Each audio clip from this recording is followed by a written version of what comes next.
Bismillahirrahmanirrahim. Alhamdulillahirabbil alamin wassalatu wassalamu ala asyrafil anbiya'i wal mursalin wa ala alihi wa sahbihi ajma'in. Subhanaka la ilma lana illa ma 'allamtana innaka antal alimul hakim. Rabbi shrah li sadri wa yassir li amri wahlul 'uqdatam min lisani yafqahu qawli. Amma ba'd. Alhamdulillah ala ni'matil Islam, alhamdulillah ala ni'matil iman wa kafa biha min ni'mah. Allahumma barik lana fi Rajab wa Sya'ban wa ballighna Ramadan wa ballighna Ramadan wa ballighna Ramadan wa a'inna 'ala siyam wal qiyam wa qira'atil Qur'an wa qanni'na bil yasiri minal manam. Alhamdulillah, segala puji bagi Allah Subhanahu wa taala yang memberi kita nikmat Islam iman, memberi kita nikmat sehat sempat, memberi kita berbagai macam kenikmatan, utamanya adalah kenikmatan dari tambahan-tambahan setiap iman.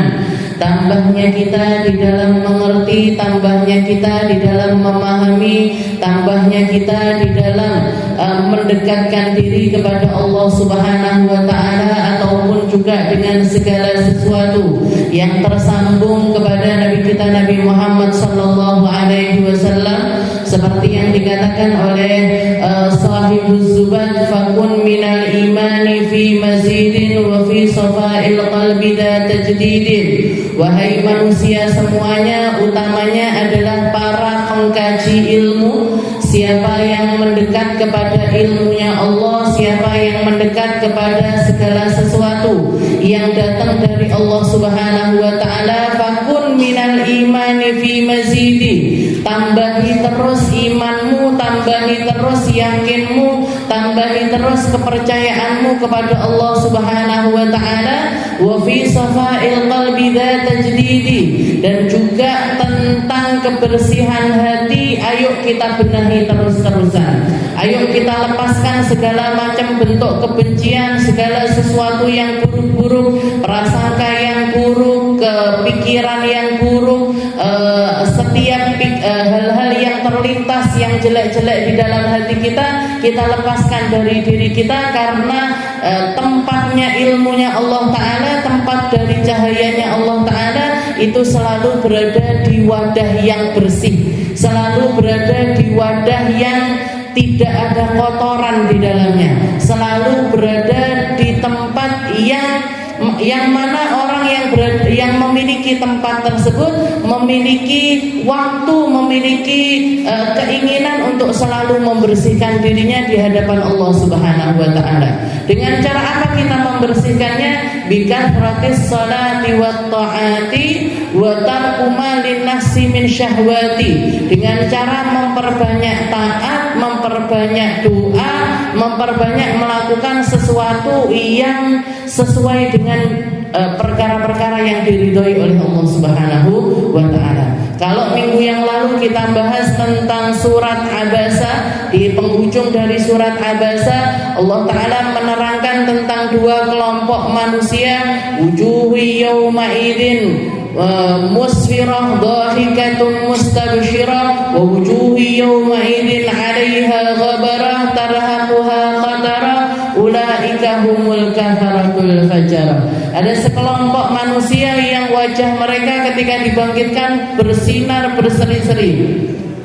Bahkan tidak sedikit di antara mereka yang tersenyum lebar di wajah-wajah mereka. Karena apa? Karena mereka masuk di dalam golongan orang-orang yang selalu membersihkan dirinya, yang selalu nambahi imannya, yang selalu melakukan perkara-perkara yang mengundang ridhonya Allah Subhanahu wa taala. Sedangkan kebalikannya, wujuhi yawma idzin 'alaiha ghabarah, orang-orang yang wajahnya kusam, hitam, dihitamkan oleh Allah taala, mereka lah orang-orang yang kafaratul fajarah, yang kufur terhadap Allah taala atau kufur terhadap nikmatnya Allah taala, serta seringkali mengikuti hawa nafsu mereka. Ulaika humul kafaratul fajarah. Maka duduknya ilmunya kita di sini, ngajinya kita di sini, segala sesuatu yang kita lakukan dari perkara-perkara kebaikan itu tujuannya adalah linubayyid wujuhanal batinah, untuk memutihkan wajah kita yang batin. Sedekahnya kita, sholatnya kita, ngajinya kita, belajarnya kita, ini semuanya fungsi asalnya adalah agar wajah kita yang batin ini diputihkan sama Allah Ta'ala. Kita dimasukkan di dalam golongan orang-orang yang baik, di dalam golongan orang-orang yang penuh dengan ridhonya Allah Subhanahu wa Ta'ala. Dan para ulama mengatakan man tawajjaha wajhahu lillah, barang siapa yang bisa ngerti, bisa paham gimana caranya ngadepin hatinya di hadapan Allah Ta'ala, gimana caranya ngadepin wajahnya di hadapannya Allah Ta'ala, maka dia adalah orang-orang yang tidak mengenal matlubun siwa, yang tidak mengenal tujuan selain Allah Subhanahu wa Ta'ala. Ini yang dimaksud dengan keikhlasan. Ini yang dimaksud dengan lurusnya tujuan. Ini yang dimaksud dengan hanya Allah Ta'ala sebagai maksud dari kehidupan dirinya. Sudah nggak punya keinginan tentang perkara-perkara yang lainnya. Nggak pengen dipandang orang, nggak pengen dilihat orang, nggak pengen diakui sama orang, nggak pengen apapun dari manusia, dari jabatan, dari harta dan lain sebagainya. Tapi yang dia jadikan tujuan hanya Allah Subhanahu wa Ta'ala. Ini wujuhi yawma idzin musfirah. Ini orang-orang yang bersinar wajahnya adalah yang kenal dari makna tersebut, tahu caranya ngadepkan wajahnya kepada Allah. Ya Allah, saya sholat karena inna salati wa nusuki wa mahyaya wa mamati lillahi rabbil alamin. Ya Allah, hidup saya, mati saya, sholat saya, ibadah saya, dan segala sesuatu yang Engkau berikan kepada diri saya berupa kesempatan ataupun amanah dan lain sebagainya, itu nggak ada tujuan lain kecuali untuk nyari ridhonya Allah Subhanahu wa Ta'ala. Ini makna keikhlasan. Jadi pada dasarnya ketika Allah Ta'ala mengatakan wujuhu yawma idzin musfirah, ada kelompok orang-orang yang wajahnya bersinar. Siapa ini orang-orang yang wajahnya bersinar? Mereka adalah para ahli ibadah yang mengikhlaskan seluruh kehidupannya hanya untuk Allah Subhanahu wa Ta'ala. Jadi segala sesuatu yang kita lakukan niatin buat Allah Ta'ala. Ya Allah, saya ngaji bismillah, lillahi ta'ala. Ya Allah, saya nutup aurat, lillahi ta'ala. Ya Allah, saya sedekah, semuanya cari porsinya Allah Ta'ala dulu. Cari porsinya Allah Subhanahu wa Ta'ala terlebih dahulu. Baru kalau misalkan kita punya hajat-hajat yang lainnya nggak masalah. Nggak apa-apa. Istilahnya jenengan puasa. Kenapa niatnya puasa? Anak saya lagi ujian, Ustazah. Anak saya lagi ujian, saya nirakati anak saya. Boleh apa enggak? Boleh silahkan. Tapi terserah. Tapi setelah lillahi ta'ala. Tapi setelah porsinya Allah Ta'ala dulu kita berikan. Ya Allah, Ustazah, saya sedekah. Saya sedekah buat apa? Saya sedekah biar dilancarkan urusan saya, biar anak saya bisa masuk kampus yang dia inginkan, biar ini itu dan lain sebagainya. Gimana? Boleh apa enggak? Silahkan. Tapi jangan cuman itu niatnya. Kalau jenengan niatnya hanya untuk perkara duniawi, ini nanti masuk di dalam golongan orang-orang yang dikatakan oleh Allah Subhanahu wa Ta'ala, wa minhum man yaqulu rabbana atina fid dunya wa ma lahu fil akhirati min khalaq. Katanya Allah Ta'ala, sebagian orang, sebagian manusia, sebagian golongan manusia ini ketika mereka minta sama Allah Ta'ala, ketika berdoa mintanya Rabbana atina fid dunya, ya Allah, kasih saya perkara-perkara dunia. Kasih saya perkara-perkara dunia. Entah itu memang yang diminta itu dunia. Ya Allah, dereng gadah omah, nuwun omah. Ya Allah, belum punya duit, minta duit. Ya Allah, kasih saya kesehatan. Ya Allah, yang belum punya jodoh, ya Allah, kasih saya jodoh, kasih saya anak, kasih saya. Minta dari perkara-perkara dunia. Katanya Allah Ta'ala apa? Orang-orang semacam ini wa ma lahu fil akhirati min khalaq. Di akhirat gak dapat jatah apa-apa lagi. Gak usah minta apa-apa lagi sama Allah Ta'ala, karena semua yang kamu minta sudah Allah Ta'ala berikan ketika kamu di dunia. Bahkan perkara akhirat pun diniatin buat dunia, bukan diniatin buat akhirat. Perkara yang sifatnya itu ibadah sekalipun mereka niatkan untuk perkara dunia. Puasa saya agar anak saya begini, sedekah saya biar urusan saya begini, saya ngundang orang-orang, mengundang makan mereka, sedekah buat mereka biar apa? Biar begini, biar begini, biar begini, dan lain sebagainya. Urusan akhirat pun diniatin untuk perkara dunia. Katanya Allah Ta'ala wa ma lahu fil akhirati min khalaq. Orang semacam ini di akhirat gak dapat apa-apa. Ya gak dapat pahala, ya gak dapat porsi dari surga. Tapi sebagian di antara mereka, wa minhum man yaqulu rabbana atina fid dunya hasanah wa fil akhirati hasanah wa qina adzabannar. Tapi yang benar sebagian sekelompok lagi, sebagian lagi manusia, mereka ketika berdoa mintanya sama Allah Ta'ala, ya Allah kasih saya kebaikan dunia, kasih saya kebaikan akhirat. Kebaikan dunia ini tadi, tapi dia minta setelah dapat ridhonya Allah Ta'ala. Sehingga apa? Sehingga ketika gak dituruti sama Allah Ta'ala, gak goyah kepercayaannya. Kenapa? Karena asalnya yang dicari bukan terkabulnya doa, tapi nyari perhatiannya Allah Ta'ala, nyari pendekatan kepada Allah Ta'ala. Ya Allah, saya sedekah lillahi Ta'ala, lek jenengan kersa lancarkan urusan saya. Kalau ternyata urusannya tetap gak lancar, yang penting sudah dapat ikhlasnya. Yang penting sudah dapat ibadahnya. Ibadah itu tadi, kita diizinkan berdoa, kita diizinkan zikir, kita diizinkan sedekah, kita diizinkan untuk melakukan kebaikan-kebaikan. Itu adalah nikmat yang jauh lebih besar ketimbang terkabulnya doa kita, ketimbang diturutinya kita, permintaan kita sesuai dengan keinginan kita. Makanya sebagian ulama ada di antara mereka yang mengatakan, saya kalau berdoa dituruti sama Allah Ta'ala atau dikabulkan sama Allah Ta'ala, seneng apa mboten jenengan?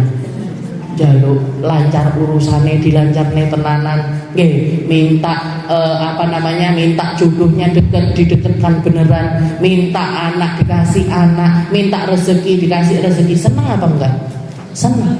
Tapi katanya para ulama, saya ketika berdoa dan dikabul sama Allah Ta'ala senang. Tapi ketika saya berdoa dan ternyata enggak diijabah sama Allah, atau istilahnya enggak dapat langsung apa yang saya inginkan, saya 2 kali lipat lebih senang. Kenapa? Karena ketika itu sesuai dengan keinginan saya, ketika itu menjadi sesuatu yang sejalan dengan keinginan saya, berarti itu doa saya sesuai dengan keinginan diri saya. Tapi ketika nggak diijabah sama Allah Ta'ala, berarti doa saya itu sesuai dengan keinginannya Allah Subhanahu wa Ta'ala. Berarti karepe Gusti Allah memang begini. Oh, berarti Allah Ta'ala maunya saya masih seperti ini. Oh, ternyata Allah Ta'ala pasti ada hikmah yang lebih besar dari istilahnya apa yang disiapkan sama Allah Ta'ala di depan pasti lebih indah dibandingkan apa yang saya persiapkan. Jadi pasrah totalitas kepada Allah Subhanahu wa Ta'ala. Jadi wujuhu yawma idzin musfirah dhahikatun mus. Ini golongan orang-orang yang ikhlas, golongan orang-orang yang berjalan di jalan takdirnya Allah Ta'ala dengan hati yang terikat kepada Allah. Dengan hati yang terikat kepada Allah Ta'ala. Ya Allah, mau ditaruh mana saya, monggo. Mau saya berjuang di bagian mana, monggo. Yang saya mau ditaruh seperti apa, saya tahu, saya yakin bahwasanya ini adalah jalan yang terbaik bagi diri saya, dengan balasan yang setelah engkau siapkan nanti di akhirat kelak. Wujuhu yawma idzin musfirah. Sekarang kita akan masuk ke surat yang baru, yaitu surah At-Takwir. قال الله تعالى في كتابه العزيز أعوذ بالله من الشيطان الرجيم بسم الله الرحمن الرحيم سورة التكوير مكية وهي 29 ayat. Ini adalah surat At-Takwir, surat yang masuk di dalam golongan Makkiyah. Masih di dalam golongan surat-surat yang turunnya sebelum hijrahnya Nabi Muhammad SAW. Kebanyakan tentang penanaman keimanan, kebanyakan adalah tentang pemahaman tentang segala sesuatu yang ghaibiyat, segala sesuatu yang gaib, segala sesuatu yang menjadi kabar akhirat. Itu kebanyakan Allah Ta'ala terangkan di dalam surat-surat Makkiyah. Termasuk surat At-Takwir ini Makkiyah wa hiya 29 ayat. Jumlah ayatnya adalah 29 ayat. A'udzu billahi minasyaitonir rajim. Bismillahirrahmanirrahim. Idza syamsu kuwirat wa idzan nujumu kadarat wa idzal jibalu suyirat wa idzal 'isharu 'uttilat wa idzal wuhushu hushirat wa idzal wuhushu hushirat wa idzal biharu sujjirat wa idzal nufusu zuwijat wa idzal mau'udatu su'ilat bi ayyi dhanbin qutilat. Jadi di awal-awal ayat Allah Ta'ala menerangkan atau menjelaskan tentang ahwalul qiyamah, tentang kejadian dari hari kiamat. Di dalam hadis Nabi Muhammad SAW pernah mengatakan, "Man sarrahu ayyanzura ila yaumil qiyamah falyaqra idza syamsu kuwirat wa idza samaa'u fadarat wa idza samaa'u syaqqat." Dikatakan Nabi Muhammad SAW, barang siapa yang ingin mendengar ataupun juga melihat, Man sarrahu ayyanzura ila yaumil qiyamah, barang siapa yang ingin membayangkan hari kiamat, yang ingin memahami tentang ahwalul qiyamah, yang pengen merasakan perasaan yang akan dirasakan orang-orang di hari kiamat nanti, maka bacalah 3 surat ini. Yang pertama adalah idza syamsu kuwirat, atau yang kita kenal dengan surat At-Takwir. Dan yang kedua adalah wa idzas samaa'u fatarat, atau yang kita kenal dengan surat Al-Infitar, wa idzas samaa'u syaqqat. Yang ketiga adalah wa idzas samaa'u syaqqat. Surat apa itu? Wa idzas samaa'u syaqqat wa adinat li rabbiha wa huqqat. Nah, itu. Jadi tiga surat tersebut semuanya adalah surat-surat yang mengawali ayat-ayatnya dengan ahwalul qiyamah, dengan berita-berita tentang kiamat. Berita tentang datangnya hari kiamat. Man sarrahu man arada ayyanzura ahwalal qiyamah falyaqra idza syamsu. Di dalam hadis yang lain Nabi Muhammad mengatakan, man arada ayyanzura ahwalal qiyamah, barang siapa yang ingin melihat, barang siapa yang ingin melihat tentang keadaannya hari kiamat, maka silahkan baca surat At-Takwir, baca wa idza syamsu kuwirat. Jadi dikatakan Allah Ta'ala mengawali ayat dari surat At-Takwir dengan perkataan idza syamsu kuwirat, ketika hari di mana matahari kuwirat, ay lufifat wa dhuhibat binuriha, hari di mana matahari itu dilipat sama Allah Ta'ala. Lufat, setelah perjalanannya matahari yang beribu-ribu tahun, bahkan mungkin jutaan tahun, bahkan sampai miliaran tahun, dari mulai diciptakan oleh Allah Subhanahu wa Ta'ala sampai detik ini, sampai sekarang ini, sampai terjadinya hari kiamat nanti, gak pernah ada perubahan dari matahari. Dibikin sama Allah Ta'ala awet luar biasa, mulai dari awal penciptaan sampai sekarang. Gak pernah dia lupa keluar panasnya, gak pernah.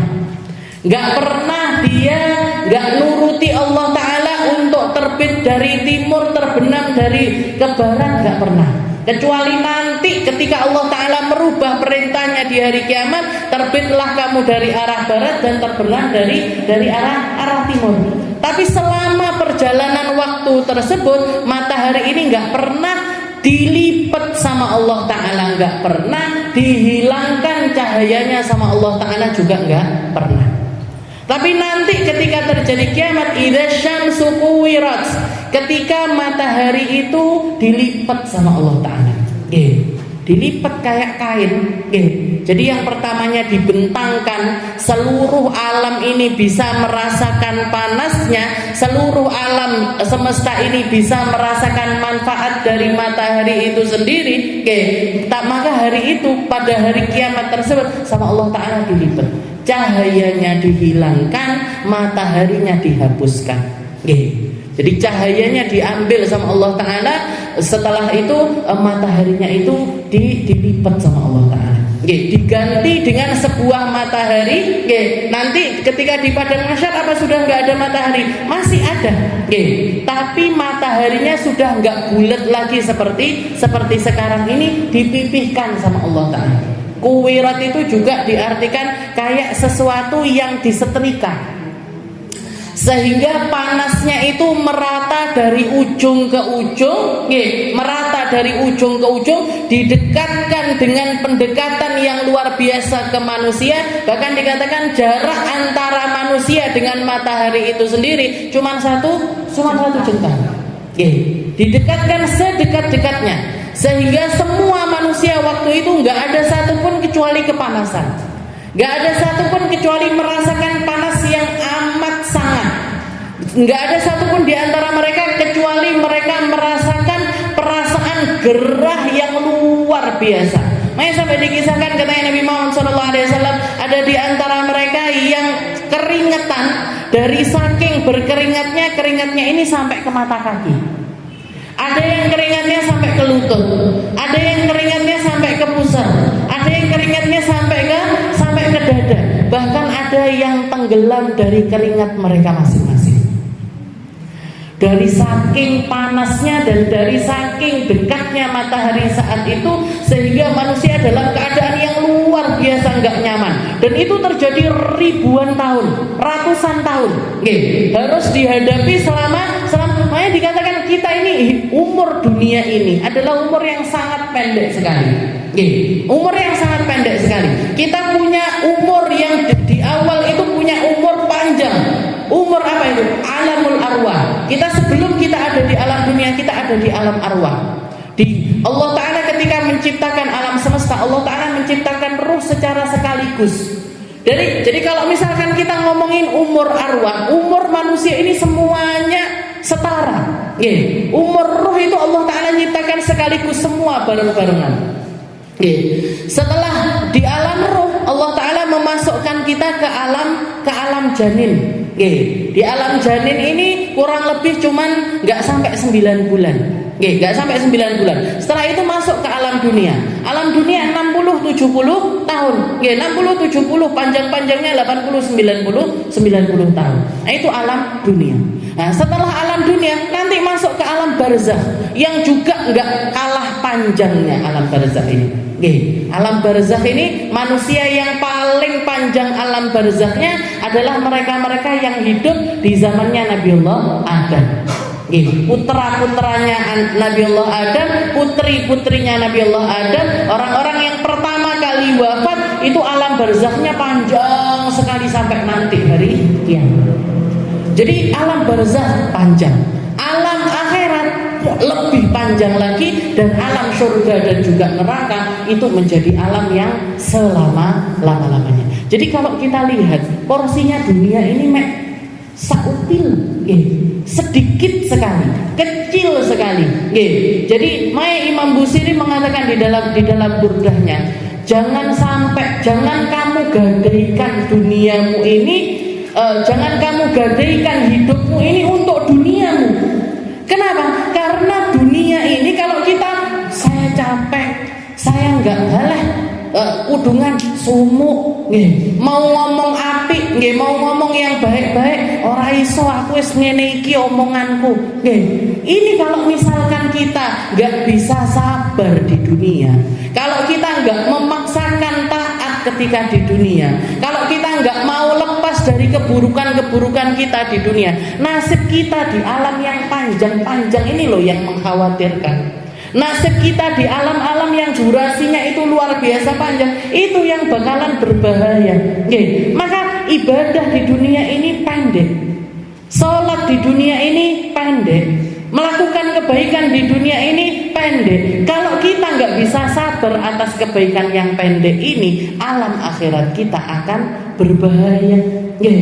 Tak atau di dunia kamu akan diiming-imingi sesuatu yang balasannya itu berkali-kali lipat dibandingkan apa yang seharusnya dibalaskan.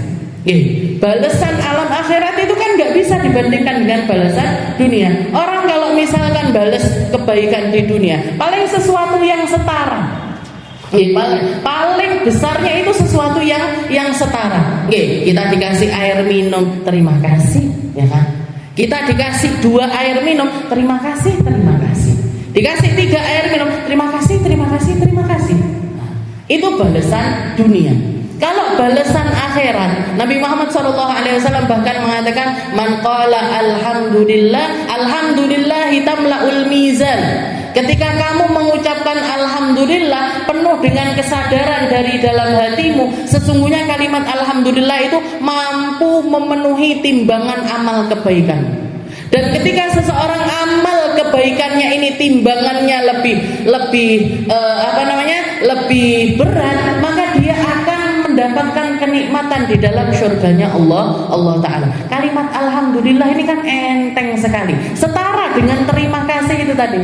Kita ngomong terima kasih sekali dengan kita ngomong alhamdulillah, itu timbangannya beda di sisi Allah Subhanahu wa Ta'ala. Alhamdulillah ini tadi kalau kita ngerti maknanya bakalan nyelamatin kita untuk mendapatkan kenikmatan-kenikmatan yang besar di sisi Allah Subhanahu wa Ta'ala. Jadi orang semuanya dengan keadaannya mereka masih idza syamsu kuwirat, katanya Allah Ta'ala, ketika matahari ini lufat wa dhuhibat binuriha, ketika mataharinya dilipat sama Allah Ta'ala dan diambil cahayanya sama Allah. Maka ketika kita pengen dapat perlindungan di hari itu, gak bisa kecuali nyari perlindungan cuma dari Allah Ta'ala. Dan cara kita nyari perlindungannya seperti yang dikatakan sama Nabi Muhammad SAW. Ada banyak hadisnya Nabi. Yudhilluhumullahu yawma la dhilla illa dhilluh. Ada banyak golongan manusia yang akan mendapatkan naungan dari Allah Ta'ala di hari kiamat nanti, di hari dimana tidak ada naungan kecuali naungannya Allah Ta'ala. Karena di hari itu kita gak bisa nyari perlindungan dari siapapun, gak bisa.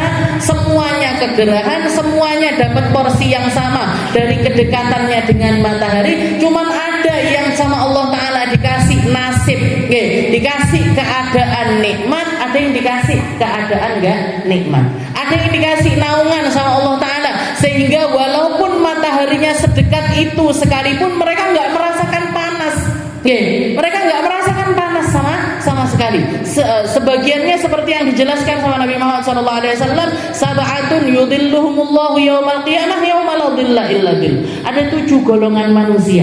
Ada 7 golongan manusia yang mendapatkan naungan dari Allah Ta'ala di hari yang mana tidak ada naungan kecuali naungan dari Allah. Yang pertama adalah imamun adil, seorang imam yang adil, seorang pemimpin yang adil. Seorang pemimpin yang adil. Pemimpin ini kalau misalkan kita ngambil garis besarnya perkataannya Nabi Muhammad SAW, yang dimaksud dengan pemimpin adil itu ya pemimpin yang menjabat, presiden, menteri, bupati, wali kota, camat, lurah dan lain sebagainya. Mereka adalah pemimpin-pemimpin dari manusia di dunia. Nah, ini kalau mereka menjadikan jabatannya ini untuk nyari ridhonya Allah Ta'ala dengan cara berlaku adil, Allah Ta'ala itu memerintahkan manusia untuk berlaku adil di atas bumi ini. Yang menjadi simbolnya Sayyidina Umar bin Abdul Aziz, Amirul Mukminin Umar bin Abdul Aziz, beliau itu salah satu hal yang menjadi prinsip kehidupannya, innallaha ya'muru bil adli wal ihsan. Katanya Sayyidina Umar, sesungguhnya Allah Ta'ala memerintahkan manusia untuk berlaku adil dan juga baik kepada manusia. Sayyidina Umar bin Abdul Aziz itu menjabat setelah sebelumnya itu pemimpin-pemimpin sebelumnya ini melakukan kedoliman yang luar biasa besar. Di antaranya adalah mencaci Sayyidina Ali dan juga anak cucunya Sayyidina Ali. Jadi orang-orang yang benci sama Ahlul Bait, benci sama keluarganya Nabi, itu nggak cuma sekarang terjadi, Bu. Dulu 40 tahun setelah wafatnya Nabi itu sudah terjadi. 40 tahun setelah wafat, baru 40 tahun setelah wafatnya Nabi Muhammad SAW, cucunya Nabi dibantai semuanya, keluarganya Nabi dibunuhin semuanya, sampai yang terkenal Sayyidina Husain, Sayyidina Husain di perang Karbala itu, di dalam perang Karbala itu beliau ketika sakaratul maut, beliau kehausan, nggak dikasih minum, beliau kelaparan, nggak dikasih makan, sampai pada akhirnya kepalanya dipenggal, kepalanya ditusukkan ke atas tombak, digiring dari Iran sampai ke Mesir. Jangan bayangkan, dari Iran sampai ke Mesir. Makanya jasadnya Sayyidina Husain ada di Irak, sedangkan kepalanya ada di Mesir. Itu kedoliman dari pemimpin-pemimpin yang luar biasa buruk di zaman tersebut. Baru Imam Adil itu datang kembali di zaman Sayyidina Umar bin Abdul Aziz. Salah satu hal yang beliau katakan, dan dipasang di setiap tempat yang ada, di kantornya beliau, innallaha ya'muru bil adli wal ihsan. Allah Ta'ala memerintahkan manusia untuk berlaku adil. Pemimpin itu kalau mau selamat kudu adil. Pemimpin itu kalau mau dipandang sama Allah Ta'ala, gak ada jalan lain kecuali dia harus melakukan sebuah keadilan. Adil ini kan sulit sekali. Jadi pemimpin yang adil itu kan sesuatu yang sulit. Tapi ketika mereka memilih untuk menjadi pemimpin yang adil, menggunakan jabatannya dengan keadilan, ini yang dikatakan sama Nabi Muhammad SAW, termasuk salah satu golongan manusia yang akan mendapatkan naungan dari Allah Ta'ala. Salah satu golongan manusia yang akan mendapatkan naungan dari Allah Ta'ala, yauma la dhilla illa dhilluh, di hari dimana tidak ada naungan kecuali naungan dari Allah. Tapi kalau misalkan dia jadi pemimpin dan dia nggak berlaku adil atau menggunakan jabatannya bukan untuk kepentingan rakyatnya, ya siap-siap aja, siap-siap aja dicabut naungannya dan dia pasti merasakan siksa yang luar biasa mulai dari keadaannya yang semacam ini. Jadi imamun adil. Termasuk juga kita di rumah orang-orang suami kita itu pemimpin di rumah tangga. Ketika mereka adil, orang tua ini ketika adil sama anak-anaknya, potensi untuk mendapatkan naungan dari Allah Ta'ala. Innallaha yang pertama imamun adil. Yang kedua adalah syabun nasya'a fi ibadatillah. Yang kedua adalah anak-anak muda yang menghabiskan masa mudanya di dalam peribadatan kepada Allah Ta'ala. Mulai dari cilik dijaga baik sampai remaja sampai dewasa. Ini di masa remajanya dia dan di masa mudanya dia dalam keadaan beribadah kepada Allah Ta'ala, terjaga dari keburukan, terjaga dari kemaksiatan, terjaga dari hal-hal yang enggak benar. Nah ini kalau bisa jagain anak-anak sampai usia mudanya mereka ini habis di dalam kebaikan-kebaikan, nah ini anak-anak yang semacam ini mereka akan dapat naungan dari Allah Ta'ala di hari kiamat nanti. Syabun nasya'a fi ibadatillah. Yang ketiga adalah ar-rajulul ladzi qalbuhu mu'allaq bil masajid. Yang ketiga adalah orang-orang yang hatinya bergantung dengan masjid. Zaman sekarang ini orang hatinya bergantung sama macam-macam. Ada yang bergantung sama HP, gak cedek HP ini gusar. Kalau gak dekat sama HP-nya kayak gak enak. Ada yang menggantungkan hatinya dengan pertemanan, ada yang gantungin hatinya dengan hartanya, ada yang gantungin hatinya macam-macam. Hatinya orang ini digantungin di dalam banyak. Yang paling beruntung adalah mereka qalbuhu mu'allaq bil masajid, yang hatinya itu bergantung kepada masjid. Termasuk di dalam golongannya masjid adalah tempatnya sujud. Termasuk di dalam golongannya tempat sujud adalah tempat orang yang hatinya menundukkan dirinya di hadapan Allah Ta'ala.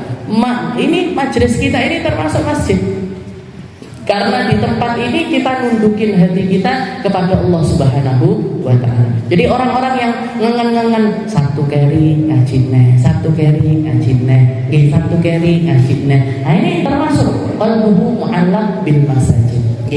Jadi orang-orang yang hatinya itu bergantung kepada masjid. Dan yang keempat, ar-rajulan tahabba fillah, ijtama'a wa tafarraqa lillah. Orang-orang yang saling mencintai karena Allah. Ketemu karena Allah, berpisah juga karena Allah. Jadi pertemanan yang dibangun karena Allah, persahabatan yang dibangun karena Allah. Nggak punya kepentingan apapun kita marani dulure awake dhewe ataupun juga sahabat-sahabat kita. Nah, ini dikatakan di salah satu hadis Nabi Muhammad SAW menceritakan di zaman Bani Israel ada seorang laki-laki melakukan perjalanan jauh sekali. Harus jalan berkilo-kilometer dia. Didatengin sama malaikat. Allah Ta'ala memerintahkan malaikat untuk nanya sama laki-laki tersebut, ila aina, kamu mau kemana? Wahai laki-laki, kamu berjalan jauh ini, kamu mau pergi kemana? Ila qaryati fulan, saya mau ke daerah fulani, mau ke satu daerah. Ada apa di daerah tersebut? Di daerah itu ada saudara saya, ada sahabat saya, ada teman-teman saya. Kenapa kamu mau datengin dia karena apa? Mau nagih hutang kah? Mau punya hajat apa minta bantuan, apa mau hutang dan lain. Kamu mau ngapain? Deketin marani orang tersebut karena apa? Katanya laki-laki tersebut, enggak, saya enggak punya hajat apa-apa. Saya cuma kangen. Saya kangen karena dulu kita pernah mungkin sama-sama melakukan kebaikan ini itu dan lain sebagainya. Maka malaikat tersebut mengatakan, ini rasulun minallah. Saya adalah utusannya Allah Ta'ala. Allah Ta'ala memerintahkan kepada saya untuk menyampaikan kepada dirimu cintamu kepada saudaramu. Cintamu kepada saudaramu telah menghapuskan seluruh keburukanmu yang sebelumnya. Kamu adalah orang yang dapat pengampunan dari Allah Ta'ala.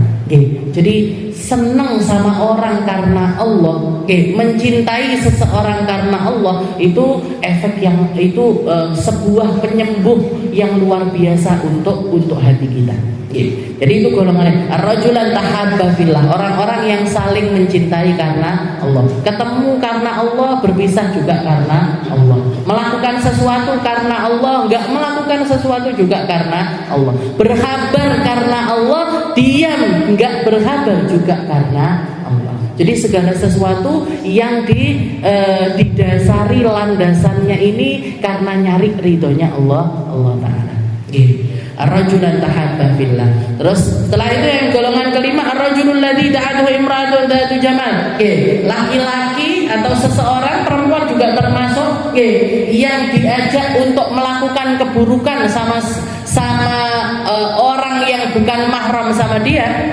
Ar-rajul, seorang laki-laki, da'atuhu imra'atun dzatu jamal, yang diundang sama perempuan cantik untuk melakukan sebuah keburukan, untuk melakukan sebuah perzinahan, tapi dia dengan tegas mengatakan, ini akhafullah. Dia mengatakan, saya takut sama Allah. Jadi sudah punya kesempatan, sudah bisa melakukan, tapi yang menjadi penghalang dia untuk melakukan kemaksiatan tersebut adalah ketakutannya dia kepada Allah Ta'ala. Itu dapat naungan di surga nanti, dapat naungan di padang mahsyar nanti.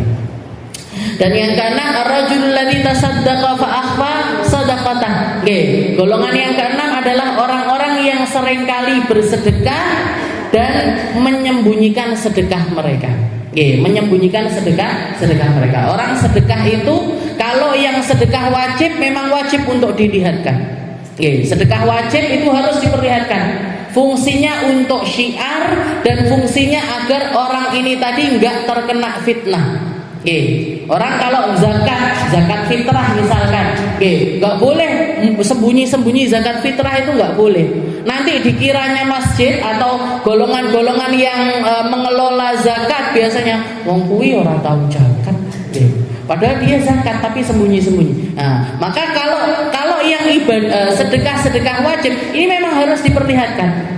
Orang kaya, hartanya sudah nyampe nisab, sudah sampai 85 gram emas, di atasnya 85 gram emas, maka dia wajib zakat mal sebanyak 2,5%. 2,5% dari hartanya dia milih sembunyi-sembunyi. Tak bagi nih meneng-meneng aja, tak bagi nih diam-diam aja, nggak bisa. Nanti orang-orang sekitar akan mengatakan, wong kuwi sugih tapi ora tahu zakat. Orang itu kaya tapi nggak pernah zakat. Nah, maka sedekah wajib itu harus diperlihatkan. Nah, tapi kalau sedekah sunnah, ini katanya Nabi Muhammad SAW, shadaqatus sir tudfi ghadabar rabb. Yang mampu meredakan murkanya Allah Ta'ala itu salah satunya adalah sedekah dengan cara sembunyi-sembunyi. Bahkan dikatakan ini kalau lafaz hadisnya, orang-orang yang sedekah dengan tangan kanannya, tangan kirinya nggak tahu. Sedekah dengan tangan kanannya, tangan kirinya nggak tahu. Ini modelnya macam-macam, Bu. Modelnya macam-macam. Ada yang dia memang sembunyi-sembunyi ngasihnya, kayak Sayyidina Ali Zainal Abidin yang selama hidupnya, ternyata beliau itu nanggung nafkahnya 100 keluarga tanpa disadari oleh siapapun. 100 keluarga itu ditanggung nafkahnya sama beliau. Anak orang-orang miskin, orang-orang yang nggak punya itu selama 100 tahun ternyata yang ngasih gandum, yang ngasih makanan pokok ke keluarga tersebut adalah Sayyidina Ali Zainal Abidin. Baru ketahuan setelah beliau wafat. Ketika dimandikan ternyata di pundaknya beliau ini ada cekungan. Ada cekungan. Ditanya sama yang mandikan, ini kenapa ini? Kok pundaknya Sayyidina Ali ini kok ada cekungan yang semacam ini? Katanya pembantunya bilang ini adalah karena beliau setiap malamnya bopong sendiri tepung-tepung gandum ke rumah-rumah orang-orang yang nggak punya. Dan setiap kali saya mau bantuin beliau, setiap kali saya mau bantuin untuk ngangkat-ngangkat, katanya Sayyidina Ali, apa kamu yang nantinya mau nanggung dosa-dosa saya di hadapan Allah Subhanahu wa Ta'ala?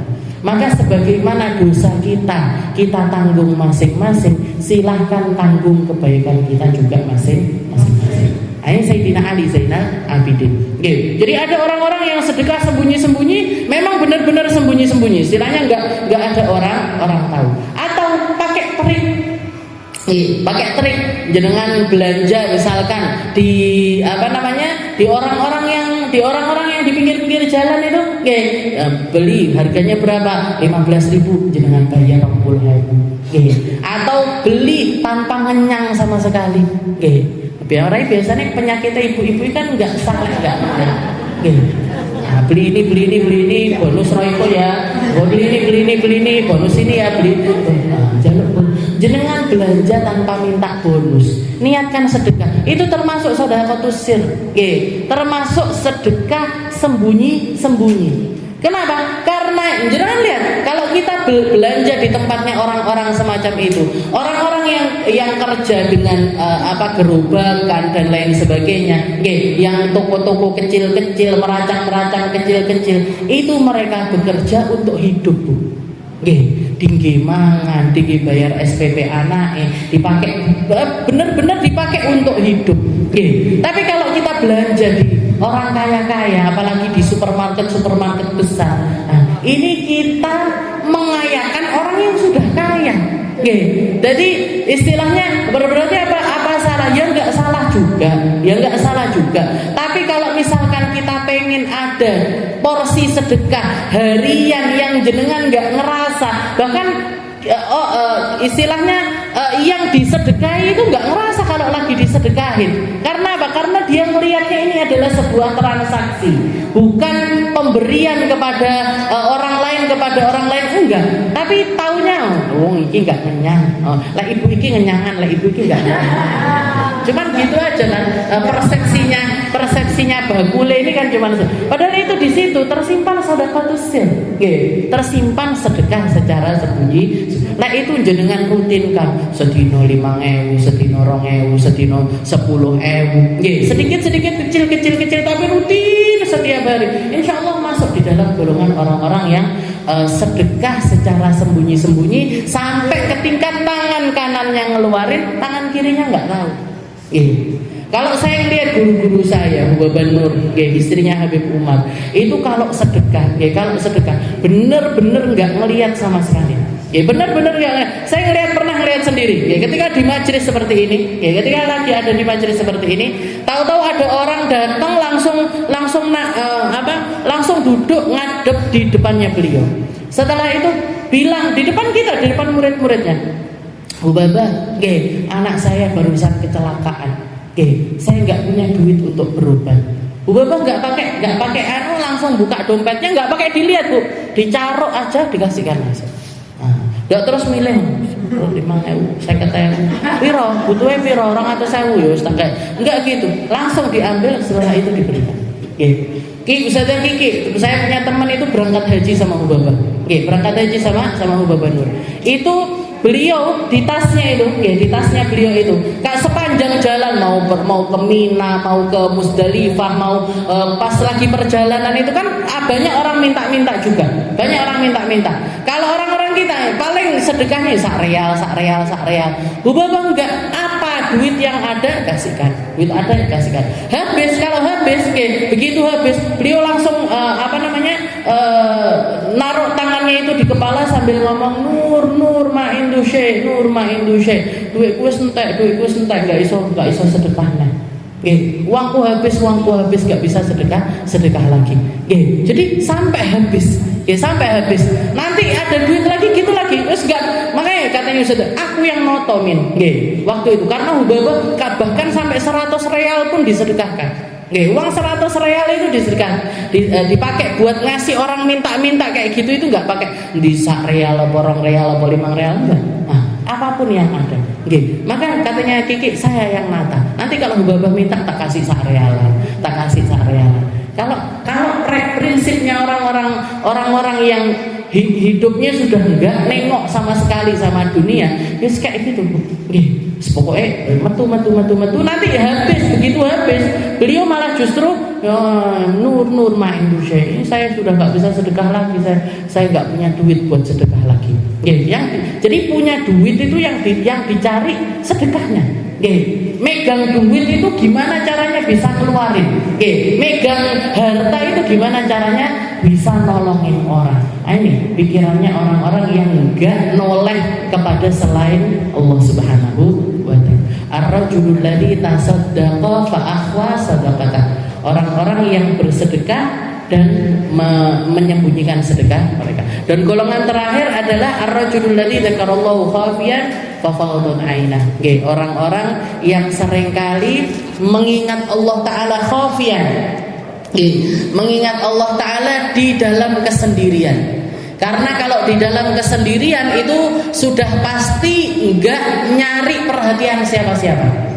Kalau dia zikiran lagi sendiri, nggak ada siapapun, nggak sedang bersama siapapun, itu sudah pasti nyambung hatinya kepada Allah Subhanahu wa ta'ala. Orang-orang yang seringkali menyendiri di tengah malam lagi tahajudan berdoa hanya kepada Allah Ta'ala sendirian, fafadat aina, dan seringkali air matanya mengalir.